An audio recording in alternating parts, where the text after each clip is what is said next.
Please join me in welcoming a friend of the Mesa Chamber, Perna. Hi, Mark. Good to see you, my man. Good to see you. Great to be here. Oh, right. I tell you what. You know, it's funny how we have this big thing now, seeing each other. Once upon a time, it was like we're avoiding one another, and then now everybody's just happy to see each other. It's just great to be in contact, yes. No doubt, right? And I feel like we're just coming off it here, even though at times, you know, it's been some time, but just getting everybody together again. So, Mark, you know, welcome to Mesa Morning Live. It's good having you here. Let's start with a little bit about you. You know, you saw this vision about 25 years ago. What started you on the path? Well, you know, young people in America today are extraordinary, and we had to find a way to unleash their passion, purpose, and performance. So, you know, we have to understand that they're exceptional and what they think, what makes them tick, how they make decisions. And if we understand that as parents, educators, and employers, we can do a better job of connecting the pipelines between education, employment, and ultimately economic development for the viability of our communities. So that becomes an important part of being able to move them further and faster. Oh, right on.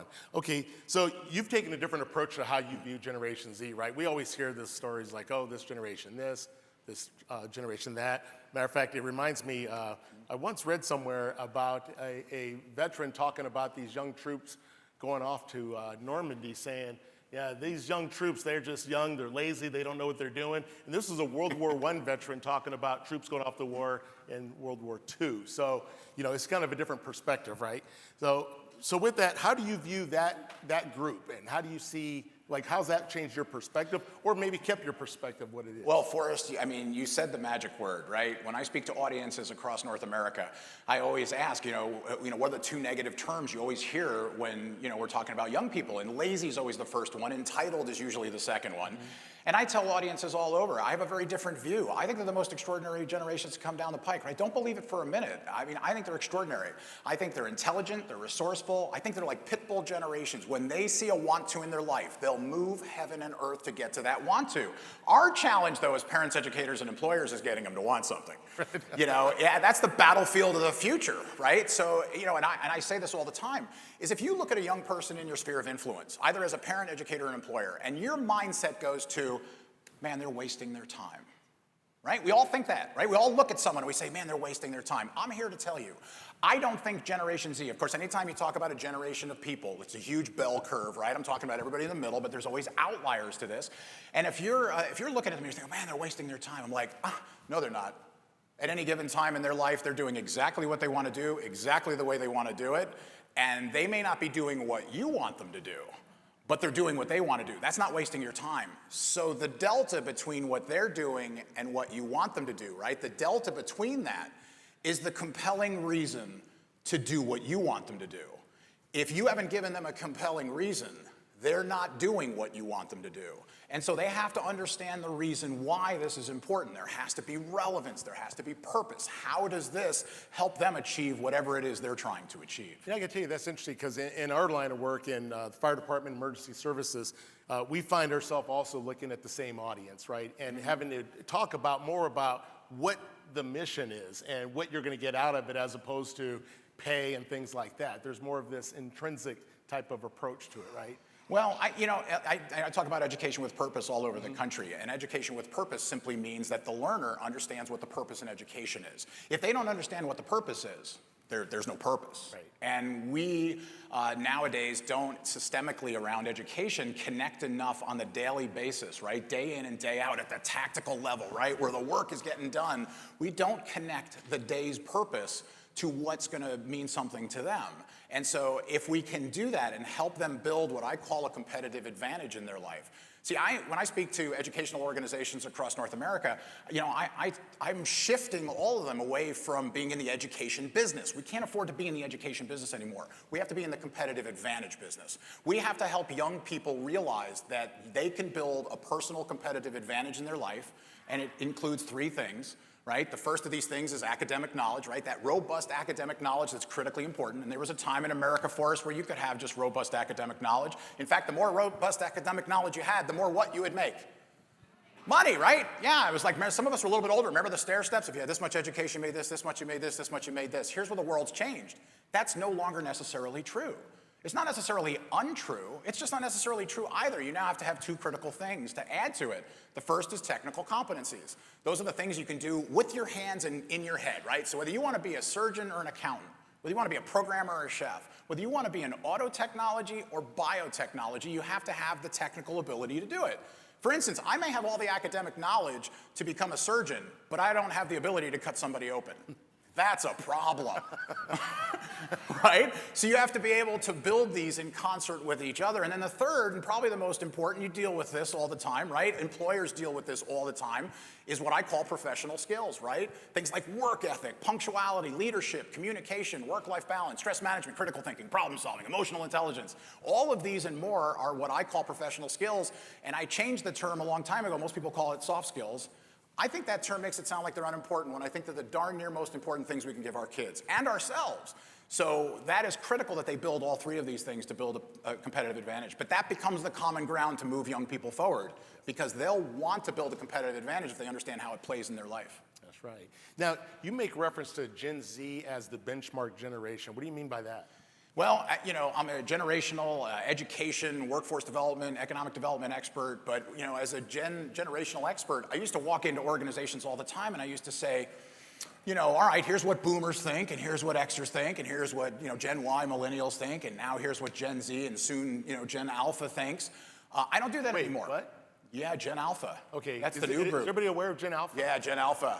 Oh, good. Okay, Those I'm are the guy who those are doesn't. the newbies. Okay. Look at that. We're with a learned group and studio audience this is a today, very and smart group. you know, and so they're on it. They're totally okay. in it. They're in it to win it. I can tell. That's why they're here. Oh yeah. So, but what I used to spend a lot of time trying to like, well, here's how as an employer, you know, you need to deal with different age groups, and I call them the benchmark generation because for the first time in history, if you understand what a Gen Z, 8 to 26 years old think, what makes them tick, how they make decisions, what they're looking for works for every other generation. If you can understand and connect, engage, and answer why for them, and give them what they're looking for. What they're looking for is what previous generations have wanted, but Gen Z is the first generation in history to stand on principle until they get it. And that's powerful. I think that's why they're extraordinary. Wow. Yeah, okay. Wow, you know, I appreciate your optimism there too, because a lot of times we tend to fall back, right? And just, it's a little bit easier to say all those things we said earlier. So you see the potential there. It's Absolutely. just a matter of, okay. Absolutely, they're extraordinary. I see it all over the United States. Okay, all right. So what would you say is the biggest challenge for employers then when it comes to, you know, what we're facing ahead? You know, I think what it is, it's understanding young people, what do they think, what makes them tick, how they make decisions, but it's also creating vision and mission that goes way beyond simple shareholder value and making money. There has to be a pride to the contribution that young people make in order for them to feel as though they're working in an organization that's doing something bigger in the community. Which is why I love coming back to Mesa. You know, there's so many wonderful things going on at the tactical level in the city of Mesa. The way you guys are working to build educational pipelines between, you know, education, employment, ultimately economic development, because that's what drives the viability of things that are going on in this community. And so to be able to connect these dots will significantly kind of ensure what happens in the future. And I'm talking the next 10 years, 20 years, 30 years in the city of Mesa to help it continue to grow and to be completely viable, you know, not only in this part of the United States, but across America in general. Okay. Now, there's a little bit of a stigma that also goes with this workforce too that's coming out, is that they're just here temporarily. You know, that we're not necessarily going to see them stick in that particular job too long until they're looking for the next thing. Is that real or is that somewhat of a myth? No, I don't think that's a myth at all. I think they make what I call for now decisions, right? And we all actually do that. Most of us don't make forever decisions. Most of us don't go, I'm going to do this for the rest of my life. No, most of us make for now decisions until the next thing comes along or the next, you know, viable way to make a bigger difference. They're doing exactly the same thing. Now, their curve is a little shorter than maybe yours and mine was. You know, they're maybe a little bit more impatient at times that I want to jump to the next thing. I know I've only been here 12 minutes, but I want to get to the next point. I need that promotion. I have to get that. But I think what happens is, you know, their need to move on because they've got things they're trying to prove to themselves. They're trying to make a bigger impact. And if you as an employer aren't connecting the dots to how they can make a bigger difference in their life or contribute to the community or do something extraordinary, if that's what their goals are, then you have to recognize you're going to have to connect, engage, and answer why at a different level. You have to become flexible. Flexibility is the #1 currency in America today for workforce. You have to be flexible. 90% of employees in America at all generations want flexibility. And if you cannot create flexibility, they will move to places that can create flexibility. And I speak to manufacturing conferences across America, and I stop and I call a timeout on myself, and I say, I know what you're all thinking, right? You're all thinking to yourself, we're manufacturers. How do we create flexibility in our business model? And I say, I don't have a clue how to do that. I'm not a manufacturing expert. But I'm here to say, if you can't figure out how to either go from 5/8s to 4/10s or create some kind of work share programs or some way that you can create flexibility in your workforce, someone else is going to do it in your community, and they're going to take your revolving door in and out, and they're going to be revolving them in.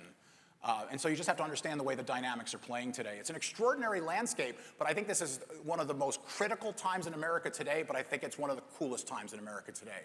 We're heading in to the smart machine age, which is really the 4th industrial revolution, and everything's changing over the next 2 decades. 47% of careers within the next 2 decades will not even exist due to automation, generative AI, and all the things that are coming. It's an extraordinary time to be in America and a human. All right, okay. Now, how important is the college education these days? If what you want to do in life requires a college education, it's extraordinarily important, and it's something that, is needed.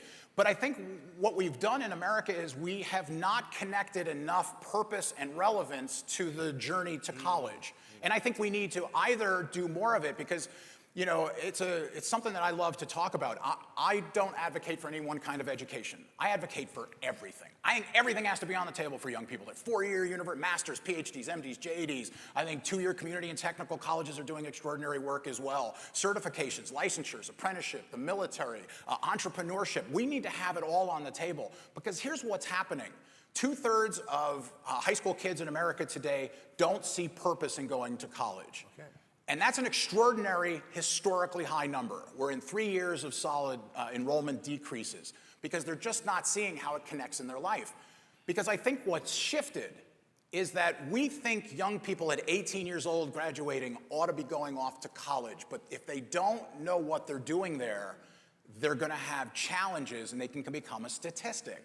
And so what happens is, I think more and more kids between 19 and 30 are going to go to college potentially. When they get some experience, they do some exploration, they mature a little bit more, and then they realize that what I want to do actually requires I get a 2-year or a 4-year or a master's. Now I'll go pursue that, and they'll get it done because they'll be going with the right purpose in mind.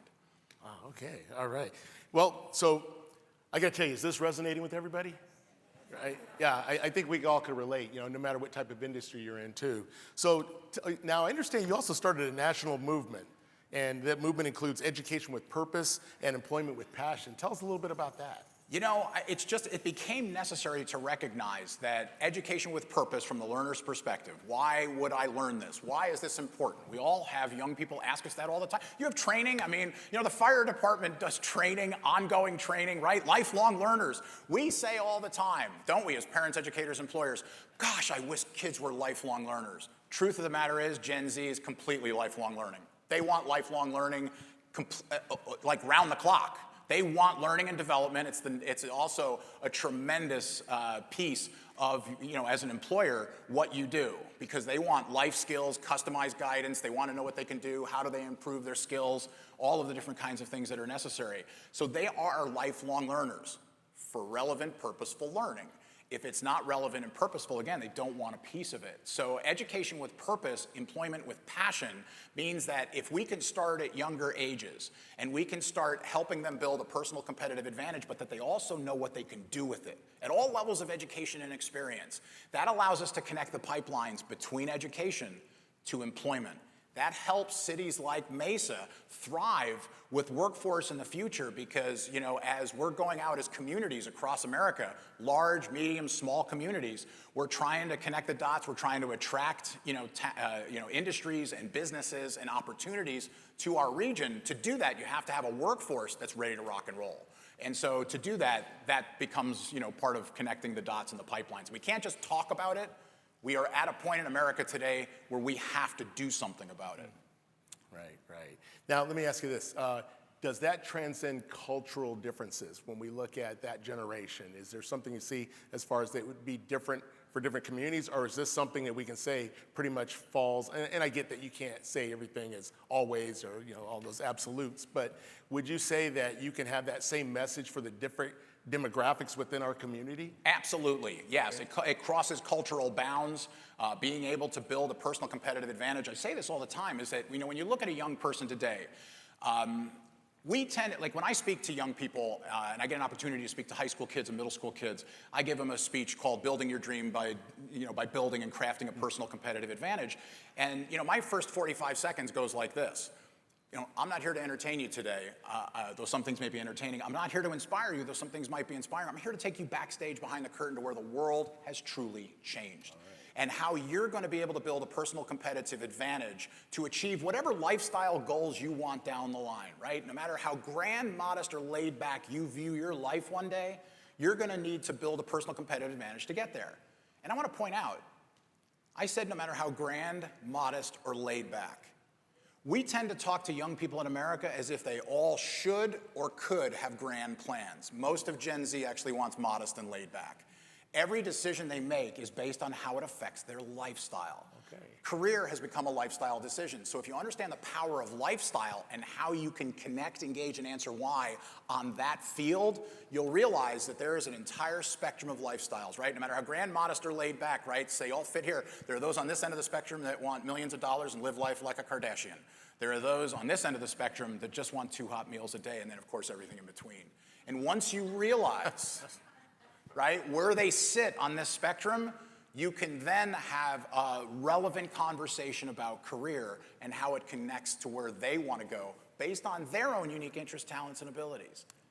Well, I bet that, I can tell you, and I'm sure a lot of people know this too, like especially in the fire department, it used to be a time when we would have thousands of applicants, only a few positions available, and we're starting to see that change a bit now, especially with what we would describe as people looking for this different purpose, right? Mm-hmm. And so, with that said, are communities needing to take a look at careers and education differently in how we make that approach or take that approach?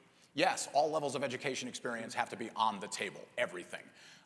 Because, once young people recognize the importance of building their competitive advantage and what does it take to do that, then we have to be able to show them how do you get there in each of these different levels, right?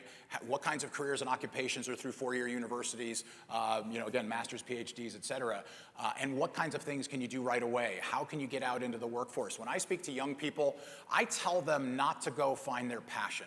Right? Everything on social media, we always say, like, for young Forrest, what are you passionate about? We say that kind of stuff all the time, and I tell young people, I said, don't listen to all the memes out there that say, find your passion, live your passion. I'm like, no. Spend every minute you can finding what you're good at. There we go. Find what you're good at. Explore different things. Do some job shadowing. Call up the fire department and spend a day, if they allow you, in somebody's shoes. See what it's like to go on a ride along. See what it's like in manufacturing. Go check something out. There are a lot of employers in the area who would love to have somebody come in and have a little bit of interest to be able to check out, like, what does this look like? What is this? If I want to see it, feel it, smell it, touch it, and experience it. Find out what you're good at, because you may find out you don't like what you're good at. That's an important piece of information. Yeah, no doubt. You know what I mean? That's a little nugget of gold right there. And that way you're not going to go spend and waste a lot of time, right? But you may find you're good at it, right? And you like it. And you may do it for a while and go, man, I really like it. And then I love it. And then one day that turns into passion down the road. We seem to think people trip over passion. I think they can trip over interest, right? They trip and go, oh, hey, I really like this. This is really cool. We immediately think that's passion. No. Passion's a different thing. Passion is where grit, stick-to-itiveness, and where resilience lives, right? That thing that you'll continue doing after you get that life gut punch. We've all had the gut punch.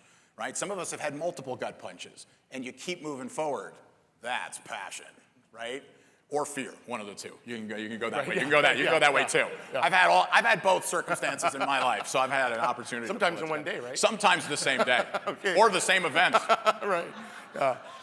And I mentioned earlier about the number of people we have coming onto the job, how it's decreased. But I got to tell you, one other thing too that we found in following that type of concept, and I'd have to say it's on the police department side, is also letting people know the different occupations available within public safety. Because we're not only hiring people to become firefighters, we have other services available on the technical side, mechanics, there's professional staff, so there's a whole lot of other areas we have within the fire department that doesn't have to be on the front line right there. And so we want to do more, and to your points earlier, is find ways where we can show the different careers that you can have within public safety that may not be, for, going out and fighting fires and delivering medical care is not for everybody. But there's areas that we certainly need those students to come in, and young folks to come in, to take on some of those other jobs and positions that is not in my skill set, right?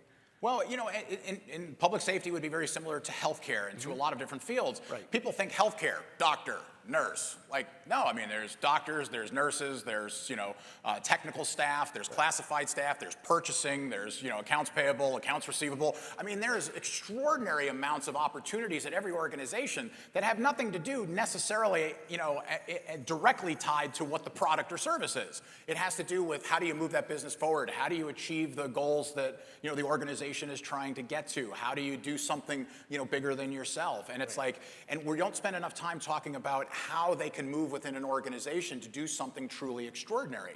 So, the more young people see a path forward for themselves as to how they can get where they want to go and lay out a clear way to get there. What kinds of education will they need? What kind of technical abilities? What kinds of professional skills? Will they need to be able to communicate? One of the things that are critically important in the world as we're going into this smart machine age and this fourth industrial revolution with AI and automation is the things that are going to be most meaningful moving forward are the human skills. The things that AI and automation cannot replicate. Sure, you go to the airport and they hit that automated message, welcome to gate A6. That's automation. But the things that are going to thrive are the ways that we communicate eye to eye and belly to belly, and how we can get across our ideas, our strategies, how we can think outside the box, how we can truly be creative in how we solve problems. All right.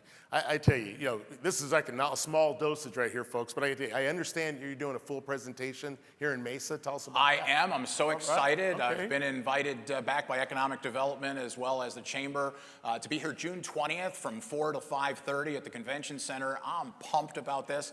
I spoke here about 17, 18 months ago. The Chamber brought me out, and it was such a wonderful evening. So I'm really looking forward to connecting the dots. What do young people think? What makes them tick? How they make decisions? And I'll be connecting the pipelines between education, employment, and economic development, how our communities thrive. So I hope you come out. I'm looking forward to it. Definitely, yeah. And I got to tell you what, we appreciate your energy and passion for this too. Compassion and passion and empathy for our students. Now, how can people connect with TFS Results and learn more about your program? And your Best way is to just reach out to me at markcperna.com. C is my middle initial, just markcperna.com, and someone can kind of see where the journey is going, and you can communicate with me directly through that website and reach out. I would love to hear from anyone. So. I tell you what, Mark, everybody over at the Chamber just talks about how much we, all of us as members too, appreciate your support of the Chamber of Commerce and also the work you're doing out there. So this is refreshing. I'd have to say, would you guys agree that this is some great insight when it comes to how we view Gen Z? Right? I tell you what. All right. Well, Mark, thank you very much. We do appreciate having you, and we'll look forward to seeing you. So. Appreciate it, Forrest. Okay, thank you so much.